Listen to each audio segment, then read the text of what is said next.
Hello everyone, how are you all? So, this is the most important topic in your job search, that is cold emailing. So, today we'll see how I have done cold emailing in my job search journey. So, let's get started. So, number one is how you can frame a mail if you are approaching someone, or if you have approached on LinkedIn, and how you can send them in the mail. So as you can see here, I have written my year of experience and what skills I have, and the most important thing is that I have attached my resume and portfolio for their reference, so that they can watch my skills and my projects, what I have done in my learning journey. And here is an additional tip is that even or if you have the job ID or job link, you can attach that in the link as well.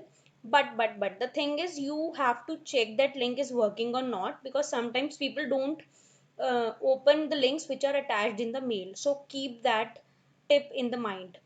As you can see, I have attached my resume as well. So moving forward, next comes this. So I have approached someone on the email as like what years of experience I have, and same I have attached my resume and portfolio for their reference to showcase my skills and projects. And even as you can see, you can frame your mail subject also in a way that it will be easily attracted, or the hiring manager should easily open it. As you can see in the pop-up, as I have written analytics, 1 year of experience, and immediate joiner. So these kind of things are also very important.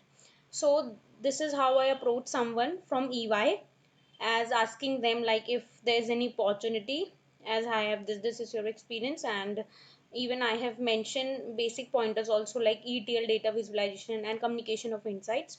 So this is how you can do. Moving forward, I have once approached to the hiring manager as well.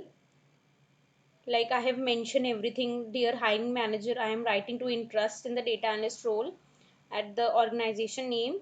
Or even if you don't have the organization name, you can just link the description, or like link if you got someone or you got referral from someone, so you can attach that also, as you can say. And you can even write also, like if you are if you have to serve a notice period, or you are a immediate joiner.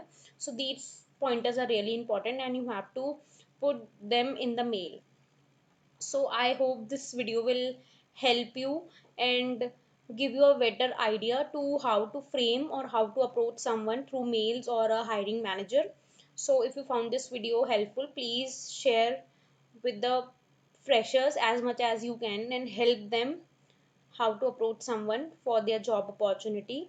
Till then, keep learning, keep growing, and keep supporting to me. And thank you for all the love and support you are giving to my YouTube channel. That is way, way, way appreciated from my side. Thank you so much.